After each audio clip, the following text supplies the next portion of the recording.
अगर दर अर्धवार्षिक देय है, यानी कि ब्याज, सॉरी ब्याज आपसे बोल दिया जाता है इंटरेस्ट। इंटरेस्ट क्या है? आपका हाफ ईयरली है। अगर इंटरेस्ट आपका हाफ ईयरली है, इसका मतलब क्या है? यानी कि अर्धवार्षिक रूप से अगर आप ब्याज दे रहे हो, अर्धवार्षिक रूप से आप ब्याज दे रहे हो, क्वेश्चन कराऊंगा चुटकी में हो जाएंगे, मेरे पे भरोसा कर लो बस एक बार आप। मैं ये कह रहा हूं, बस देखना पड़ेगा क्वेश्चन को, बस आंसर आ जाएगा। ये बात तो मानो मेरी, फील करना सीखो थोड़ा। जो मैं कह रहा हूं कि यहाँ डिफरेंस आता है नीचे, डिफरेंस ये सबसे बड़ी चीज़ है। मैं बहुत सारी चीज़ें बताऊंगा आपको, ठीक है ना। चलिए, तो यहाँ पे मैं ये कहना चाह रहा हूँ, इंटरेस्ट अगर आपका हाफ ईयरली है ना, तो क्या होता है? अब ये बताओ, जहां पर आपकी दर जो होती है, वो मैंने रेट जो माना था वो क्या होती है? बताइए जरा। दर जो हमेशा निकाली जाती है वो वार्षिक होती है या अर्धवार्षिक होती है?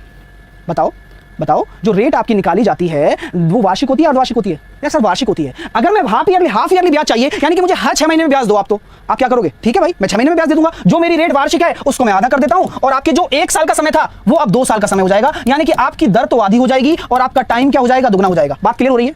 यानी कि अगर मैंने 1 साल को 6-6 महीने के स्लॉट में तोड़ दिया, मैंने 1 साल को 6-6 महीने के स्लॉट में तोड़ दिया, यानी कि हाफ ईयरली तोड़ दिया मैंने, तो मैंने क्या कह दिया कि रेट को आधा कर लो और समय को दुगना कर लो। ठीक है। अगर मैं ये कह दूं आप लोगों से कि लीजिए मेरा जो ब्याज है वो क्वार्टरली है। क्वार्टरली मतलब समझ रहे होंगे, हर 3 महीने में जा रहा है। क्वार्टरली मतलब हर 3 महीना होता है, याद रखना, 4 नहीं होता है ना। यानी क्वार्टरली मतलब 4 भागों में तोड़ना। तो 1 साल को आप 4 भागों में कैसे तोड़ोगे? इसको हिंदी में कहते हैं तिमाही। 3 महीने 3 महीने 3 महीने 3 महीने, यानी कि क्वार्टरली हो गया। यानी कि क्या हो जाएगा? जो दर 1 साल के लिए ले रहे थे वो कहेगा भैया वार्षिक दर है मेरे पास, तो बोले कि नहीं यार तिमाही लूंगा मैं, हर 3 महीने में ब्याज लूंगा आपसे। तो आप क्या करोगे? जो आपकी एक्चुअल रेट होगी ना उसका बटे 4 कर दोगे।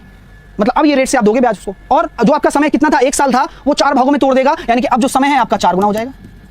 बात समझ में आ रही है ना? तो ये चीज़ें चलती हैं, ठीक है ना। ये चीज़ें चलती हैं, ये सारी चीज़ें क्लियर हो चुकी होंगी, और ऐसी मुझे आशा है जब भी पढ़ते रहोगे तो सारी चीज़ें अपने आप बनती जाएंगी, ठीक है ना। यहाँ तक कोई इशू नहीं है। अगर मैं बोल दूं भैया मैं हर 4 महीने में ले रहा हूँ आपसे ब्याज, यानी कि हर 4 महीने का ब्याज ले रहा हूँ आपसे, तो मुझे बताइए कि रेट के साथ क्या होगा? दर क्या होगा? हर 4 महीने के में ले रहा हूँ तो दर आपकी बटे 3 हो जाएगी, और समय आपका 3 गुना हो जाएगा। टाइम आपका क्या हो जाएगा? 3 टाइम हो जाएगा, और रेट आपकी बटे 3 हो जाएगी। क्यों हो जाएगी? अब मैं 4-4 महीने में ले रहा हूं ब्याज, यानी कि 1 साल में 12 महीने होते हैं। 4-4 महीने के कितने स्लॉट बनेंगे? 3 स्लॉट बनेंगे। यानी कि जो दर मेरी 1 साल में थी, अब वो मैं 3 भागों में बांट दूंगा, 4-4 महीने की दर निकाल लूंगा। और जो मेरा समय आ रहा था 1 साल, अब वो मेरे 4-4 महीने के 3 भागों में बढ़ जाएगा, यानी कि 3 गुना समय लेना पड़ेगा मुझे।